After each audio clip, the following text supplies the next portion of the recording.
warahmatullahi wabarakatuh. Saya Linda Ayu Purwaningsih, NIM B2017011. Di sini akan menjelaskan mengenai audit manajemen sumber daya manusia. Pengertian audit sumber daya manusia.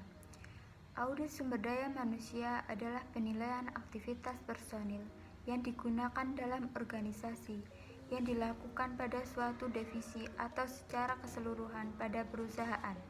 Dengan kata lain, audit sumber daya manusia merupakan suatu pengecekan pengendalian kualitas secara keseluruhan terhadap aktivitas sumber daya manusia dalam suatu divisi atau perusahaan dan dalam keadaan bagaimana aktivitas tersebut mendukung strategi organisasi. Selanjutnya yaitu ruang lingkup audit sumber daya manusia. Ruang lingkup audit sumber daya manusia dibagi ke dalam 3 kelompok, yaitu yang pertama, rekrutmen atau penarikan sumber daya manusia. Ini meliputi dari proses perencanaan kebutuhan sumber daya manusia hingga proses seleksi dan penempatan.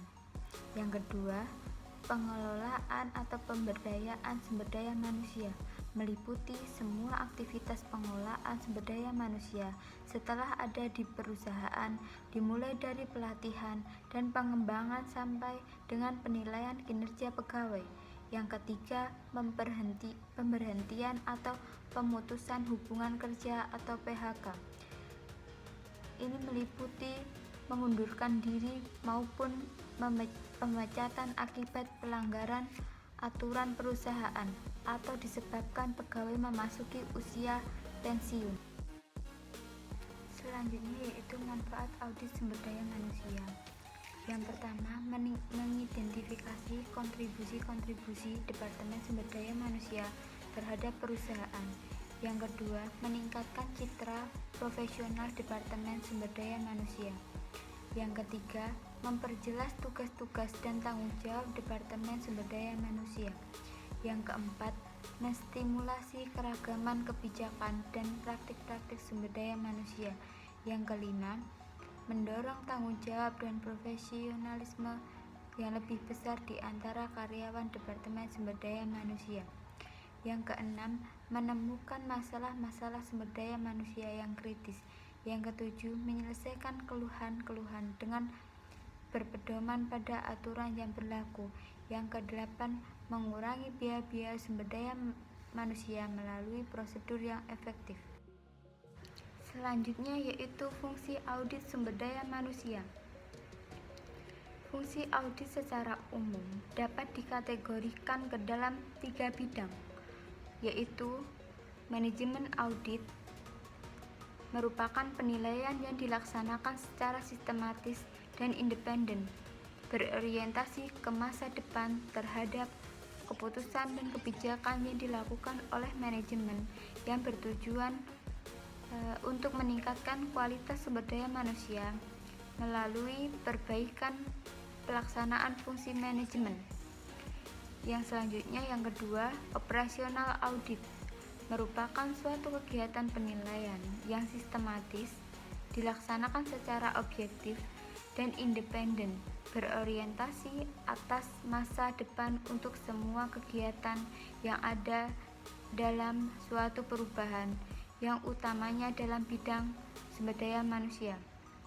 Yang ketiga, financial audit yang mempunyai orientasi pengujian atau penilaian secara independen dan objektif atas tingkat kewajaran dan kecermatan serta data keuangan untuk memberikan pelindungan keamanan aset perusahaan dengan melakukan evaluasi kelayakan internal kontrol yang ditetapkan. Selanjutnya yaitu tujuan audit sumber daya manusia. Ada beberapa hal yang ingin dicapai melalui audit sumber daya manusia. Di antaranya, 1. Menilai efektivitas dari fungsi sumber daya manusia. 2. Menilai apakah program atau aktivitas sumber daya manusia telah berjalan ekonomis, efektif, dan efisien. Yang ketiga, memastikan ketaatan berbagai program atau aktivitas sumber daya manusia terhadap ketentuan hukum, peraturan, dan kebijakan yang berlaku di organisasi. Yang keempat, mengidentifikasi berbagai hal yang masih dapat ditingkatkan terhadap aktivitas sumber daya manusia dalam menunjang kontribusinya terhadap organisasi. Yang kelima, merumuskan beberapa langkah perbaikan yang tepat untuk meningkatkan ekonomisasi, efisien, dan efektivitas berbagai program atau aktivitas sumber daya manusia. Selanjutnya yaitu pendekatan audit sumber daya manusia untuk mengevaluasi aktivitas-aktivitas sumber daya manusia dengan menggunakan pendekatan riset. Pendekatan risetnya meliputi 1. Pendekatan komparatif. Pendekatan ini menggunakan perusahaan lain menjadi model. Pendekatan ini sering digunakan untuk membandingkan ketidakhadiran perputaran karyawan dan data gaji atau program sumber daya manusia yang bersifat spesifik. Pendekatan ini membantu mendeteksi bidang-bidang yang membutuhkan pembenahan. Selanjutnya yang kedua, pendekatan otoritas pihak luar.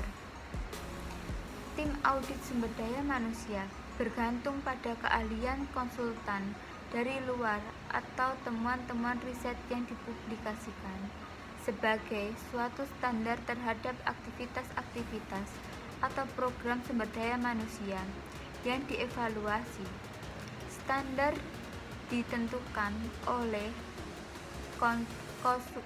konsultan atau dari temuan riset konsultan ataupun temuan-temuan riset dapat membantu mendiagnosis penyebab masalah-masalah yang timbul. Yang ketiga, pendekatan statistikal. Dari catatan-catatan yang ada, tim audit menghasilkan standar-standar statistik terhadap aktivitas-aktivitis dan program-program sumber daya manusia yang dievaluasi. Dari standar matematis ini, tim audit bisa menemukan kesalahan-kesalahan pada saat kesalahan tersebut masih relatif dini atau kecil. Yang selanjutnya yang terakhir, pendekatan kepatuhan. Metode ini meninjau praktik-praktik masa lalu untuk menentukan apakah tindakan tersebut mengikuti kebijakan dan prosedur perusahaan. Sekian video dari saya. Jika ada salah, mohon dimaafkan. Wassalamualaikum warahmatullahi wabarakatuh.